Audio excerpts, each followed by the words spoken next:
ഭരണഘടന ഒരുപക്ഷെ മോദി മൂന്നാം തവണയും അധികാരത്തിൽ വരുമ്പോൾ മാറ്റപ്പെടുമെന്ന് പറയുന്നുണ്ടെങ്കിൽ അത് ഒരു സത്യമാണ് എന്നുള്ള തരത്തിലാണ് ഇപ്പോൾ വാർത്തകൾ പുറത്തു വരുന്നത്. കഴിഞ്ഞ ദിവസം മോദി നടത്തിയ ഒരു റാലി അദ്ദേഹം പറഞ്ഞത് 80% തൊട്ട് 90% വരുന്ന സനാതന മതക്കാരാണ് ഈ ഭരണഘടനയിൽ അംബേദ്കറെ സഹായിച്ചത്.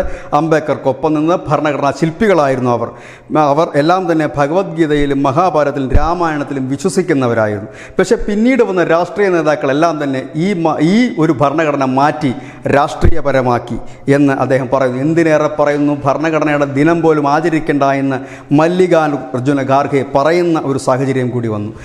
ഇതൊക്കെ പറയുമ്പോൾ സ്വാഭാവികമായി ഇതിന് താഴെ അനവധി കമൻറ്റുകൾ വരും. ഭരണഘടന മാറ്റി എഴുതുമെന്നൊക്കെ പറയും. അവർക്ക് വേണ്ടിയിട്ട് ഒരു ചെറിയ കാര്യം കൂടെ പറയാം. കാരണം കോൺഗ്രസ് ഇത്രയും നാൾ ഏറ്റവും കൂടുതൽ ഈ രാജ്യം ഭരിച്ചത് കോൺഗ്രസ്സാണ്. അവരെത്ര തവണ ഈ ഭരണഘടന മാറ്റി എഴുതി എന്നുകൂടി പറയാം. നെഹ്റുവിൻ്റെ കാലത്ത് ഭരണഘടന 17 തവണ മാറ്റി എഴുതി. ഇന്ദിരാഗാന്ധിയുടെ കാലത്ത് 29 തവണ മാറ്റി എഴുതി. രാജീവ് ഗാന്ധിയുടെ കാലത്ത് അത് 10 തവണ മാറ്റി എഴുതി. സോണിയാഗാന്ധി നേതൃത്വം നൽകുന്ന മൻമോഹൻ സിംഗിൻ്റെ കാലത്ത് അത് 9 തവണ മാറ്റി എഴുതി.